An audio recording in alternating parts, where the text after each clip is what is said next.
this episode of the Seismic Sisters Show, we're diving into the dynamic world of politics and the pivotal role women play in shaping our future. We are honored to have three extraordinary guests with us. Aimee Allison, founder and president of She the People, a national organization elevating the political power of women of color. Susannah Delano, executive director of Close the Gap, a statewide campaign to close the gender gap by recruiting and preparing progressive women to run for open and winnable swing seats. And Carla Marinucci, California's most seasoned political journalist with a rich history at both Politico and the San Francisco Chronicle. Get cozy as we talk about what it's going to take to build a more feminist future for America. We're honored to have you today, and this is just days after the 2024 Democratic National Convention, which was so exciting.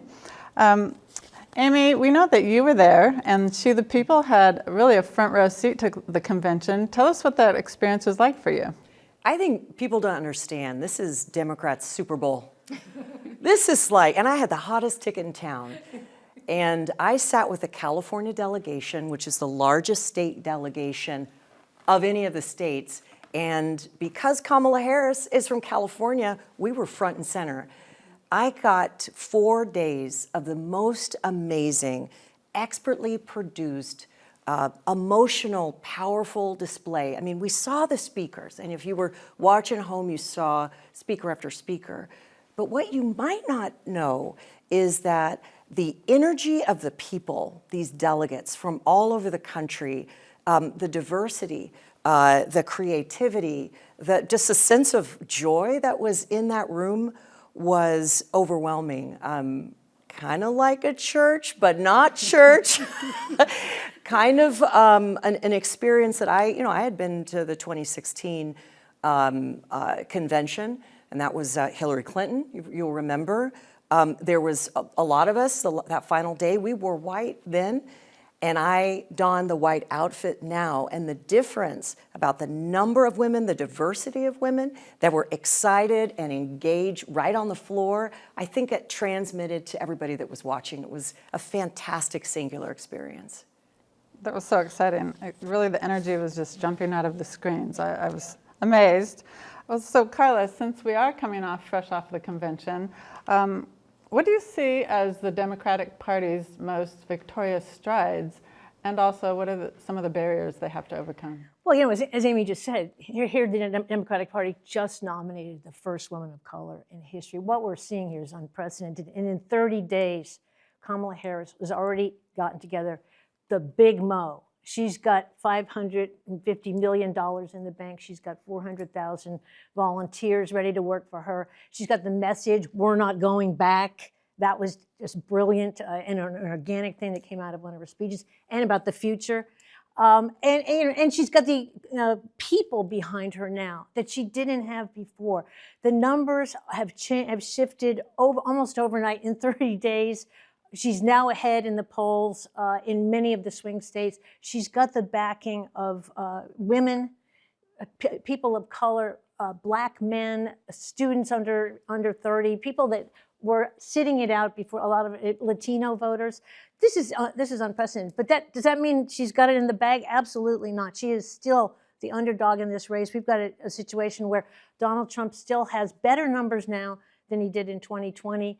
And you've got a whole bunch of Republicans out there with election challenges ready to go if this thing comes down to the wire. So she is not out of the danger zone by any stretch of the imagination.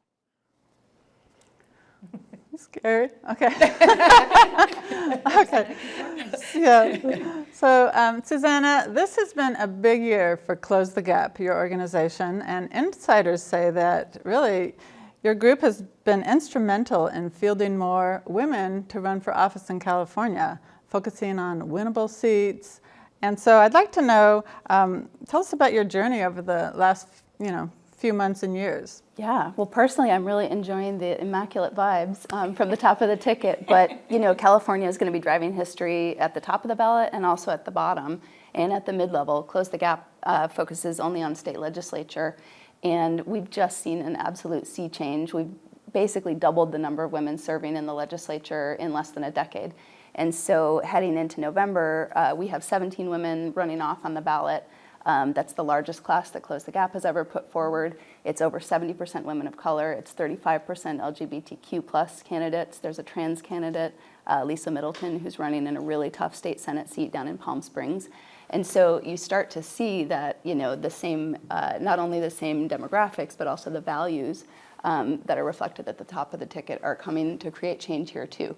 And I think the headline that you can look for is that our state Senate is going to hit parity for the first time in history. We'll be the third state in the nation to have at least one house hit that milestone. And importantly, it's very strong majority Democratic women of color who are leading that. Over 80% of our Senate majority of women will be those women. And again, these are reproductive health champions. These are champions for communities of color, for poverty issues, for education, and so forth. So it's really exciting, and I really am tempted to say it's becoming the new normal. Excited. So Aimee, I'm going to give you this question. Do you think America is ready to elect its first female president? And what kind of barriers still exist? I love that question, especially when it's posed about Kamala Harris, who's been in the White House for 4 years already. She was always a heartbeat away from presidency, and she wouldn't be vice president if she wasn't ready. That's the kind of question people pose to suggest that there should be a reality that's something else. But I think what we're finding now is that it's not just the Democratic Party, but the American society and culture writ large is starting to have a new normal, to your point, is starting to see women, and particularly women of color, for the first time. And the work that I started with She the People back in 2018 was trying to convince really the Democratic Party and the population at large, reporters and other stakeholders in politics, hey, if we look at the future of this country, literally appreciate who lives in California, but also in a lot of these states, these swing states, the largest and the fastest growing group are women of color, and women are the majority. And we are building power in ways that you cannot keep the White House, you can't keep the Senate or any of these state legislatures out of our reach. And so because this has been happening really over the last 6-7 years, we are at the point where it doesn't matter what people might say. Hey, I don't feel America's ready, so I'm going to vote for Trump. You do that. But the majority of people who are building power right now and are the core of women and women of color, we've got a multiracial coalition, and we've got the votes to win. So I think the answer is not only are we ready, but we're making it happen right now. But isn't it interesting that even in 2024, Kamala Harris is facing the DEI candidate, the criticism from Trump that she wasn't really black. This to me is so interesting, and so it reveals so much about how much prejudice, how many hurdles she still has to get over, and she's not done yet in terms of the kind of attack she's going to take. And if you don't mind, I will just say, we do see Donald Trump and we see MAGAs, Republicans that hold office, trying their best to use old weapons that have been levied against women, black and brown women in particular, and black people. They're trying their best. And this is an environment where we talk about diversity, equity, and inclusion. Hey, those are pretty good values that I think a lot of Democrats share. They're trying to make it into a curse word, and they're trying to use it against Kamala Harris. But by extension, the black and brown women who would turn out, crawl over glass, turn out their communities, and vote for her in November. So what I say with this name calling is it's not new for us to diminish our humanity as a way to undermine our leadership capacity. We know and expect them to call names. But what we do is we stay focused and don't get distracted, because in the end, name calling, as much as they will try creatively to call her or all of us names, in the end, it's just about turning out the vote. And we're pretty confident that if we stay focused and don't get distracted by name calling, we can do really great things in November. Thank you. That's inspiring. So, Carla, as a political journalist from the Bay Area, I'd like to ask you your perspective on women's role in politics, California's women in politics in California, Yeah. and also how that has really influenced the nation's politics. Well, I mean, California's been a leader. Yeah, Nancy Pelosi, first female House Speaker. Kamala Harris, first woman of color nominated to be a presidential candidate. And, you know, the state elected two Jewish women as U.S. senators back in 1992, the year of the woman. So California has been at the forefront all the way along. And as you mentioned, I mean, the numbers here, 33% in Congress, we have higher numbers. Half of the women in statewide office, or half of the officers in statewide office are women at this point. We still haven't had a woman governor. So the hurdles are still there for women, but California has been at the forefront. So yes, I mean, when you talk about some of the women who have made their names in California, you know, obviously, you know, Barbara Boxer, Dianne Feinstein, and up and comers. This is where California, I think, has a sort of a field of women who have been mentored by other women. Nancy Pelosi has done that, and certainly Mary Hughes, who founded your organization, has been one of the leaders in this in terms of mentoring women and helping them get into elected office. And we have just dozens, if not hundreds, of these women, and coming up. Yes. Latifah Simon, which, by the way, both of them amazing leaders, and Latifah Simon representing, she won the primary there. Yeah, she won it with a lot of strength. And I will point out, Barbara Lee was the only outgoing California Congresswoman to recruit a woman to succeed her, and a woman of color, and a standout, just world-class woman at that. So it's exciting for us in that sense. It's a study in contrast in some ways right now because it is the end of an era. But what I really see from my perspective down ballot is that this new era is going to be bigger, badder, bolder, you know, more reflective of who Americans and Californians actually are than ever before, and I'm here for it. I'm here for it too. Yes. Women are going to continue to face attacks, I think, that male candidates don't face. And we're seeing this in Kamala Harris's case right now. The kind of sexist and misogynist attacks that are online are just reprehensible. The way even in recent days, the way Fox News is covering her, and the way Trump has continued to mention her past relationship with Willie Brown, which was decades ago. This is just an example of the kind of challenges that women seeking public office face and continue to face even today. But do you think the political journalists are evolving on this topic at all? I think it really depends on the political journalists, because watching Fox News even this week, some of the attacks were just jaw-dropping in terms of some of the things that are said about Kamala Harris. That she would go into the Situation Room. Jesse Waters said this this week. She would go into the Situation Room, and the generals there will have their way with her. A sexist attack like that is just not something a male candidate would ever accept or have to deal with. And yet, here she is, a presidential candidate, having to deal with that. You know the world of political journalists, and I work with people, you know, in the service of getting them, you know, talking to them about potential stories or as a source. So it's a different perspective. The younger women who are writing about politics right now, who have come up in the last 15, 20 years, have a different point of reference generally, that are more open to covering women at the highest office in a way that even doesn't focus on their identity as women. So I want to just say, for the polls the People's putting out, and the one we're getting back over the weekend, to measure how women of color in swing states like Arizona, Michigan, Georgia, how they're feeling.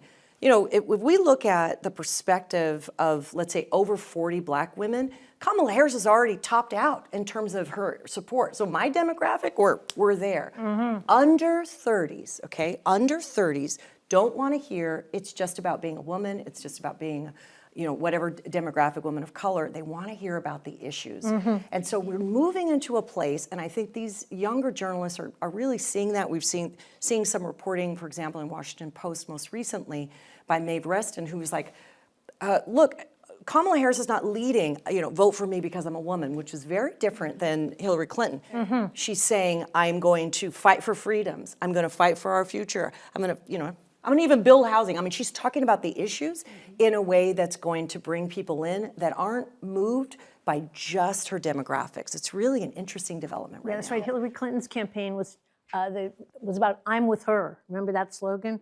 It was about her identity as a woman. Kamala Harris, no, we're not going back. The future. She's made herself the change candidate in this race, even though she's part of the Biden administration. Republicans are going to use that. But the bottom line is, brilliant move on her part. And I think it's something that resonates with a lot of voters. Agreed. And she wore a tan suit to accept the nomination. Well, Hillary wore a white she suit. did it on purpose? I think she did. Thing. She said, you know what? You always say women can't go as far as men, but actually I'm going somewhere that Barack Obama had a hard time going. I'm going to wear the tan suit, and I'm going to get the base of people who are excited used to seeing me in different colors. Yep. That's a power move. It is. A little bit of a troll there, but we're here for it. We enjoyed it. Okay. So Susannah, just a few years ago, the Democratic Party was really criticized for not building a pipeline of young, new, rising stars and new talent, getting them ready to go. Has that changed at all? Well, heck yeah. In a word, because of women, and particularly women of color. I think, women have a way of broadening the bench and deepening it as well. When you look at where the GOP stands, with this super incremental progress as far as inclusivity of their candidates, the vast majority are still white men. They're leaving way more than half the talent on the bench, and their voters have less options to choose from. The Democratic Party, in the sense that we're making really big strides on representation, our bench is massive, and it's going to continue for at least a full generation. And I think, to go back to talking a little bit about what it means for women of color to enter into the political scene, at the state legislative level, or even further down ballot.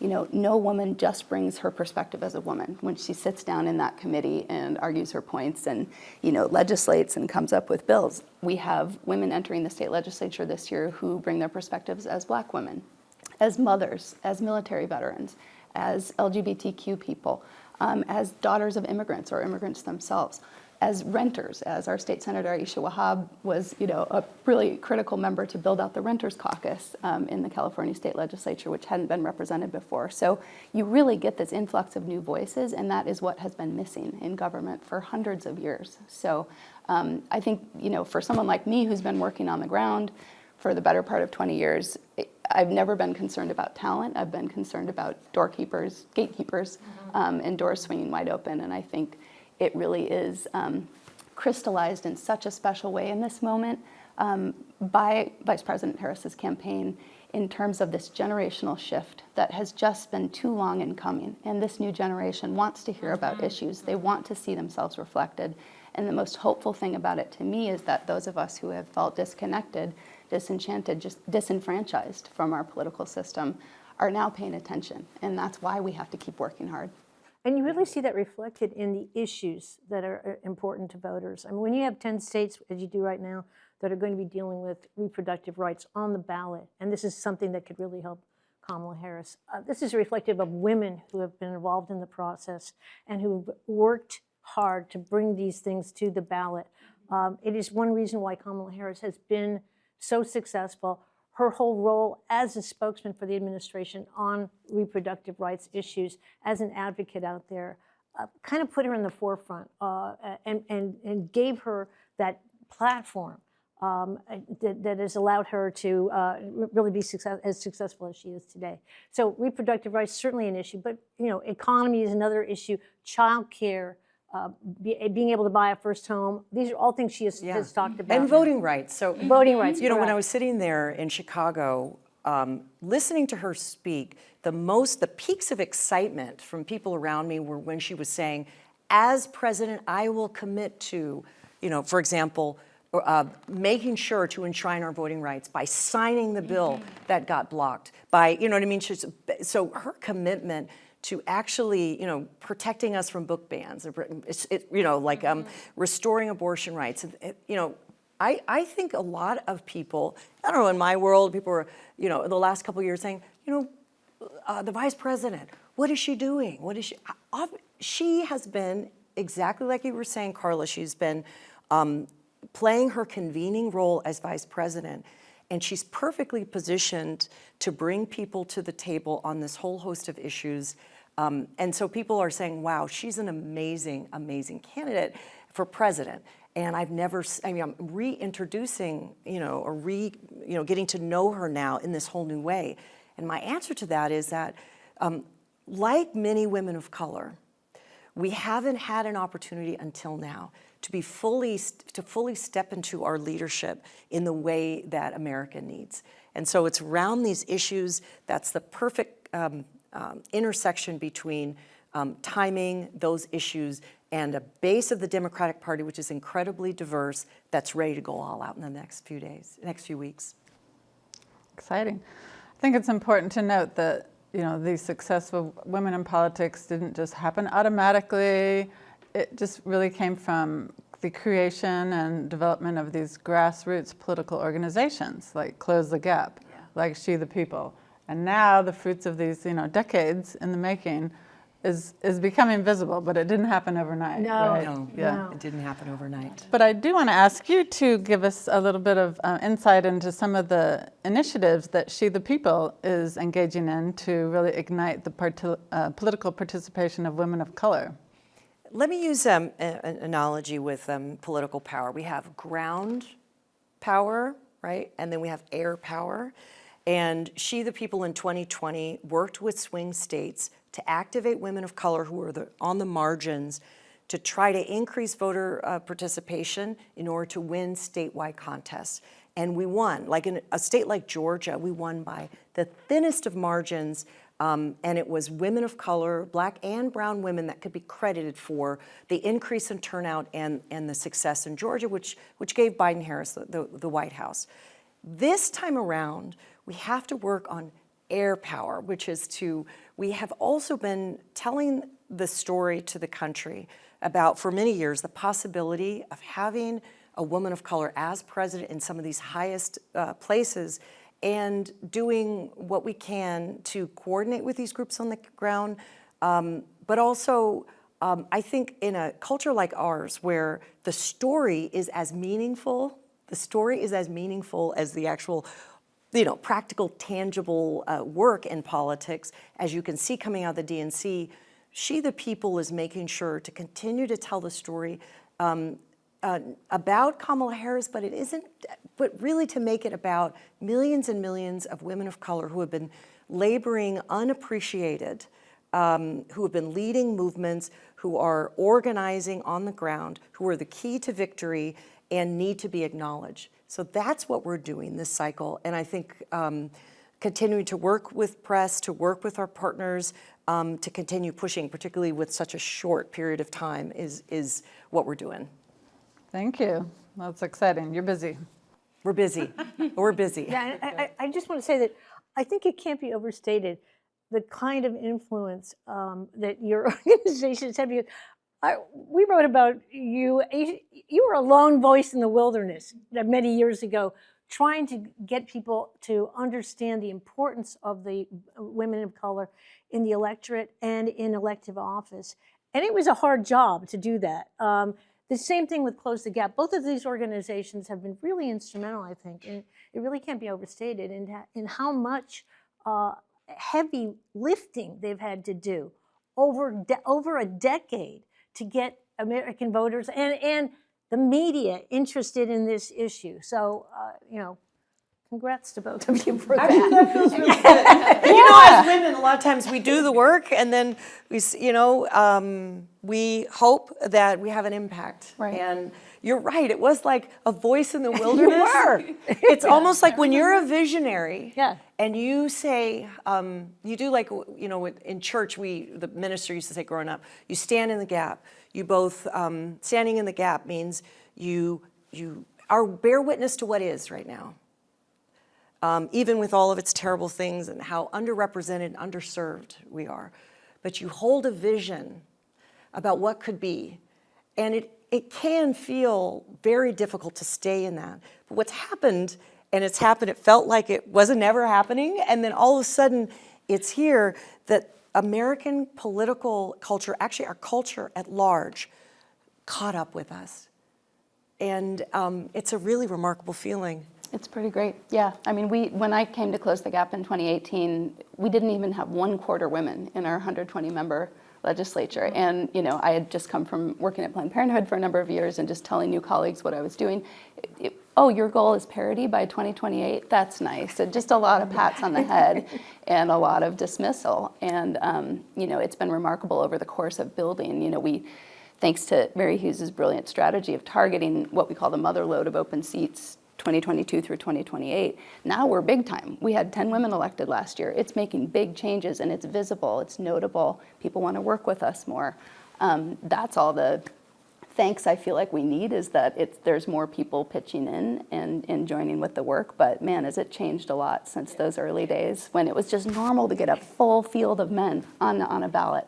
It's amazing. I would just say, because I'm a graduate from Stanford, and they had me come back and talk to a group of women that were undergraduates about a possibility of working in this field.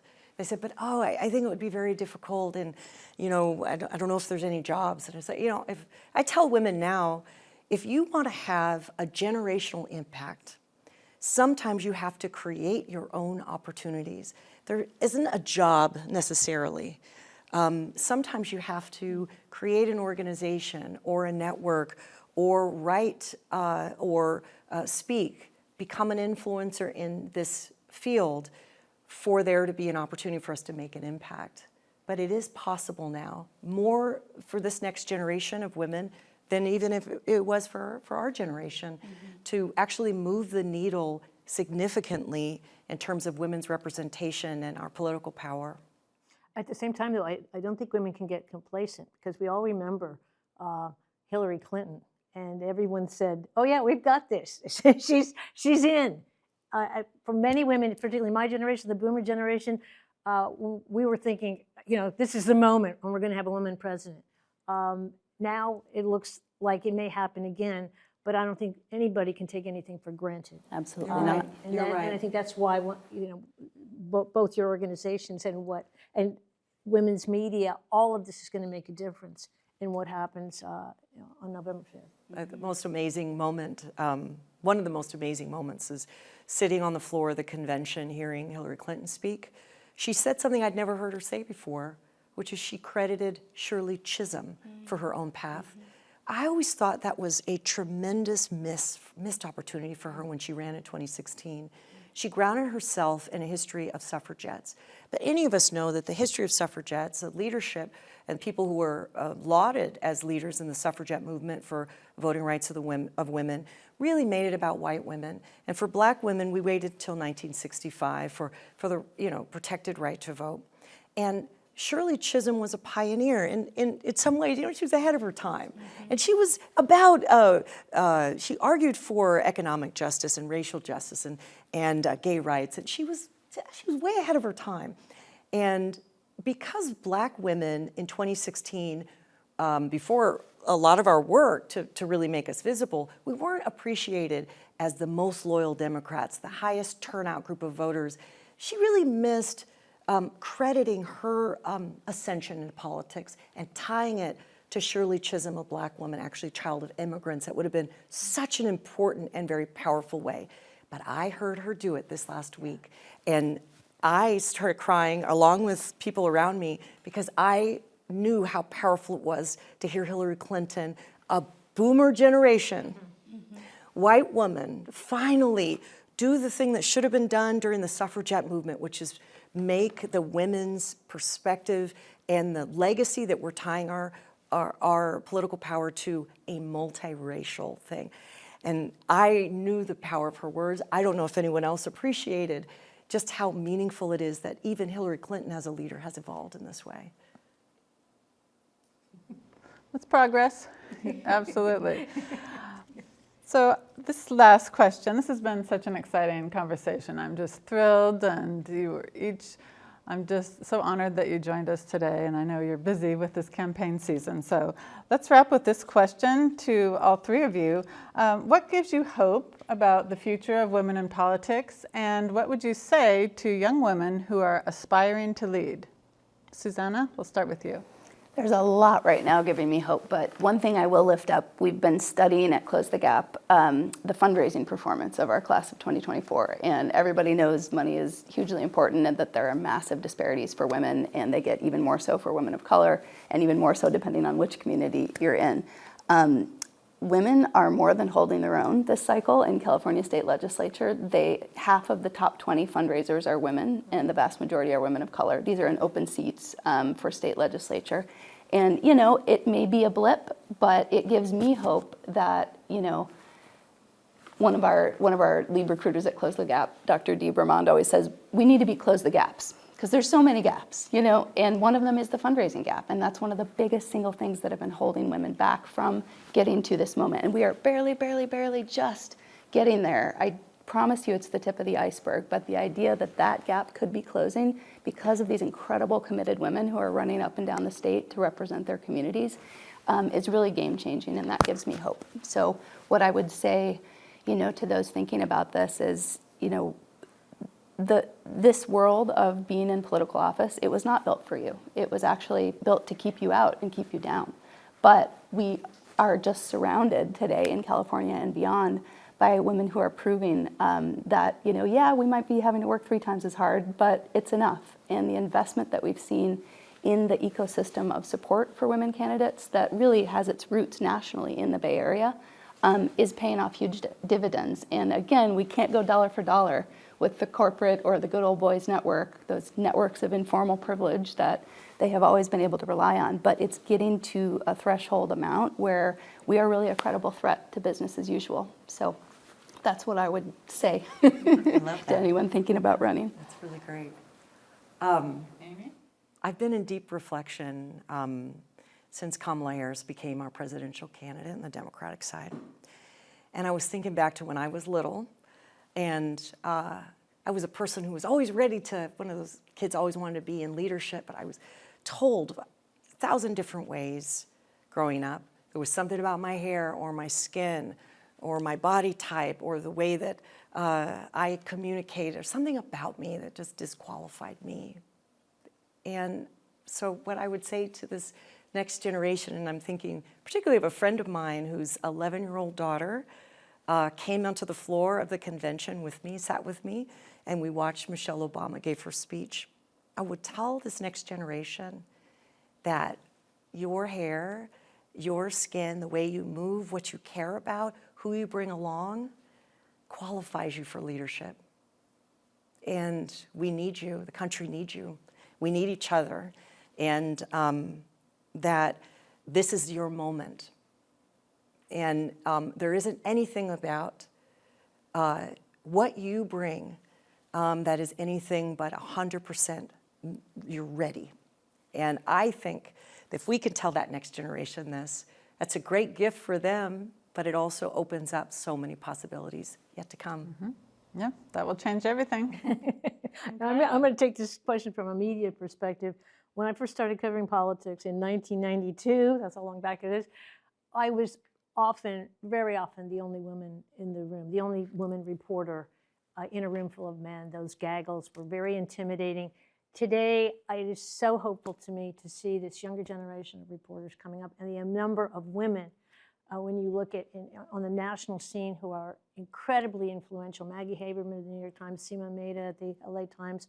I mean, just a whole roster of women reporters who have really made their name. And on networks, this is another area. Dana Bash, you can go on, and the number of women who are really the people to speak to. And I hope Kamala Harris is going to be speaking to some of them soon. And so this provides a women perspective, but also organizations like this that really give women a voice. This didn't exist when I first began covering politics. It does now, and there is a whole young, engaged generation and super smart generation of women coming up, women of color and women from backgrounds who never would have been able to enter the journalism world back then. So this is a big hope. We have lots to change, and there's big media organizations and social media, of course, organizations like Twitter and Facebook that are still running ways that cut women out and cut women's voices out. And that has to change, but it is changing, and I think the voices are there, the organizations are there, and that's a really good thing. Thank you. That's great to have that boost of encouragement. We created Seismic Sisters really because we felt like we were lacking the feminist perspective on news and culture, so you got to do it yourself sometimes, right? Good. Thank you to our illustrious guests, America's Queenmakers, Aimee Allison, Susannah Delano, and Carla Marinucci. Their words remind us of our critical role in shaping our political landscape and the power of our collective action. As we walk into the historic presidential election of 2024, let us remember that we are the margin of victory. Let's get involved, mobilize our neighborhoods, and fuel the movement. I'm Kim Christensen. Thanks for watching the Seismic Sisters Show.